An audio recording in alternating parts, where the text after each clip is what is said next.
आइए आज आप सब सुनेंगे गुरुवार व्रत की कथा। प्रत्येक गुरुवार को जो कि भगवान बृहस्पति देव की कृपा प्राप्ति के लिए व्रत को धारण किया जाता है।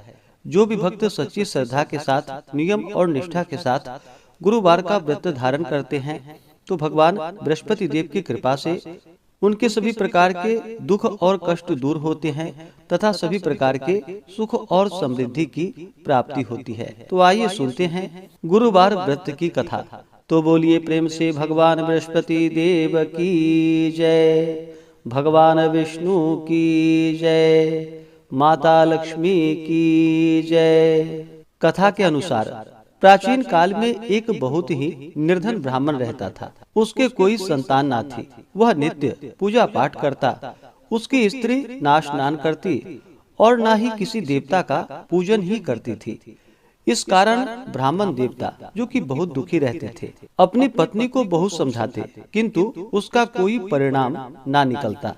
भगवान की कृपा से ब्राह्मण के यहाँ एक कन्या उत्पन्न हुई। कन्या बड़ी होने लगी। प्रातः स्नान करके वह भगवान विष्णु का जप करती। बृहस्पतिवार का व्रत भी करने लगी। पूजा पाठ समाप्त कर जब पाठशाला जाती तो अपने मुट्ठी में जौ भरकर ले जाती थी और पाठशाला के मार्ग में डालती हुई जाती थी। लौटते समय वही जौ जो कि स्वर्ण के हो जाते थे तो उसको बीन कर घर ले आती थी। एक दिन वह बालिका सूप में उन सोने के जौ को फटक कर साफ कर रही थी कि तभी उसकी माँ ने देख लिया और कहा कि हे बेटी, सोने के जौ को फटकने के लिए सोने का सूप भी तो होना चाहिए। दूसरे दिन गुरुवार था।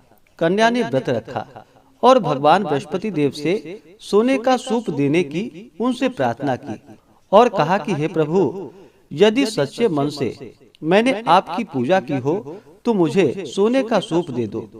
बृहस्पति देव ने उसकी प्रार्थना स्वीकार कर ली और रोजाना की तरह वह कन्या जौ फैलाती हुई पाठशाला चली गई। पाठशाला से लौटकर जब वह जौ बीन रही थी तो बृहस्पति देव की कृपा से उसे सोने का सूप मिला। उसे वह घर लेकर आई और उससे जौ फटककर साफ करने लगी, परंतु उसकी माँ का वही ढंग रहा। एक दिन की बात है, कन्या सोने के सूप में जब जौ को साफ कर रही थी उस समय उस नगर का राजकुमार वहां से निकला। कन्या के रूप और कार्य को देखकर वह उस पर मोहित हो गया। राजमहल आकर वह भोजन तथा जल त्याग कर उदास होकर लेट गया।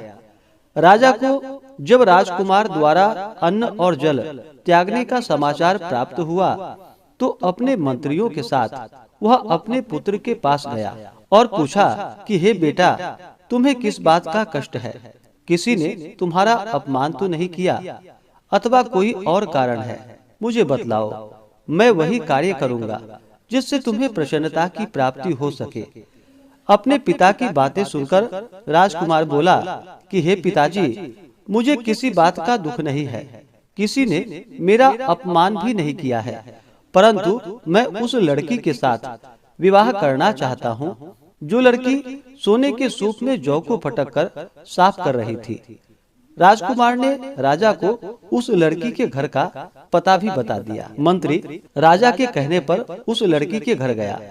मंत्री ने ब्राह्मण के समक्ष राजा की ओर से निवेदन किया और फिर कुछ ही दिनों के बाद ब्राह्मण की कन्या का विवाह राजकुमार के साथ संपन्न हो गया। और फिर क्या था, कन्या के घर से जाते ही ब्राह्मण के घर में पहले की भांति गरीबी का निवास हो गया। एक दिन दुखी होकर ब्राह्मण अपनी पुत्री से मिलने के लिए गया। बेटी ने पिता की अवस्था को देखा और अपनी माँ का हाल पूछा। ब्राह्मण ने सभी हाल कह सुनाया। कन्या ने बहुत सा धन देकर अपने पिता को वहां से विदा कर दिया, लेकिन कुछ ही दिनों के बाद फिर वही हाल हो गया। ब्राह्मण फिर से अपनी कन्या के यहाँ गया और सभी हाल कहा तो पुत्री बोली कि हे पिताजी, आप माताजी को यहाँ लिवा लाओ। मैं उन्हें यह विधि बता दूंगी जिससे कि गरीबी दूर हो जाए।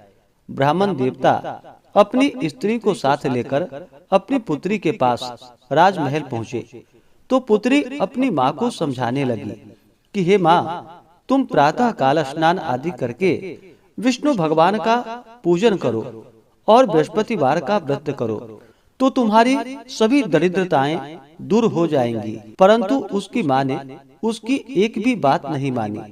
वह प्रातः काल उठते ही अपनी पुत्री के बच्चों का जूठन को खा लेती थी। एक दिन उसकी पुत्री को बहुत गुस्सा आया।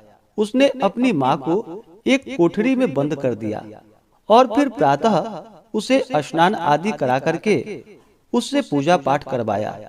तब जाकर के उसकी माँ की बुद्धि ठीक हो गई। इसके बाद नियम से पूजा पाठ करने लगी और प्रत्येक बृहस्पतिवार को व्रत भी करने लगी। और फिर इस व्रत के प्रभाव से मृत्यु के बाद वह स्वर्ग को गई। वह ब्राह्मण भी सुख पूर्वक इस लोक का सुख भोग कर अंत में स्वर्ग को प्राप्त हुआ। बृहस्पति देव सभी कामनाएं पूर्ण करते हैं। जो सद्भावना पूर्वक बृहस्पतिवार का व्रत करते हैं एवं कथा पढ़ते हैं अथवा सुनते हैं और दूसरों को भी सुनाते हैं, बृहस्पति देव उनकी सभी मनोकामनाएं पूर्ण करते हैं और उनकी सदैव रक्षा करते हैं। जो संसार में सद्भावना के साथ गुरुदेव का पूजन एवं व्रत सच्चे हृदय से धारण करते हैं, उनकी सभी कामनाएं वैसे ही पूर्ण होती हैं जैसी सच्ची भावना से राजा और रानी ने बृहस्पति देव की कथा का गुणगान किया था, तो उनकी सभी इच्छाएं बृहस्पति देव जी ने पूर्ण की। इसलिए सबको कथा सुनने के बाद प्रसाद लेकर जाना चाहिए और हृदय से उनका मनन करते हुए जयकारा बोलना चाहिए। तो बोलिए प्रेम से भगवान बृहस्पति देव की जय, भगवान विष्णु की जय, माता लक्ष्मी की जय, सर्वदेवी देवता की जय। इसी प्रकार से जो भी भक्त सच्ची श्रद्धा के साथ नियम और निष्ठा के साथ गुरुवार का व्रत धारण करते हैं, भगवान बृहस्पति देव का पूजन करते हैं, कथा श्रवण करते हैं, तो भगवान बृहस्पति देव उनकी सभी मनोकामनाएं पूर्ण करते हैं। गुरुवार के दिन जो भी भक्तजन व्रत को धारण करने वाले हैं, गुरुवार के दिन कुछ बातों का ध्यान भी रखना चाहिए। गुरुवार के दिन इस दिन शुद्ध और सात्विकता का पालन करना चाहिए, ब्रह्मचर्य का पालन करना चाहिए। इस दिन बाल, दाढ़ी, नाखून आदि नहीं काटनी चाहिए। इस दिन पूजन में पीले वस्तु का प्रयोग करना चाहिए और भोजन में भी पीले वस्तु का प्रयोग करना चाहिए। इस दिन नमक ग्रहण नहीं करनी चाहिए, बाल, दाढ़ी, नाखून नहीं काटनी चाहिए, साबुन सर्प का प्रयोग इस दिन नहीं करना चाहिए और पूर्ण श्रद्धा भक्ति भाव के साथ भगवान का पूजन, कथा श्रवण, आरती करनी चाहिए। इससे भगवान बृहस्पति देव अति प्रसन्न होते हैं और अपना कृपा प्रदान करते हैं। तो आशा करता हूँ कि यह जानकारी आपको अच्छा लगा हो। इसी प्रकार से कथा को सुनने के लिए, व्रत पूजा के बारे में जानने के लिए चैनल पे अगर आप पहली बार आए हैं तो चैनल को लाल बटन दबा करके सब्सक्राइब करें, साथ में बेल आइकन घंटी को दबाएं ताकि आने वाली वीडियो का नोटिफिकेशन आपको समय से मिलता रहे।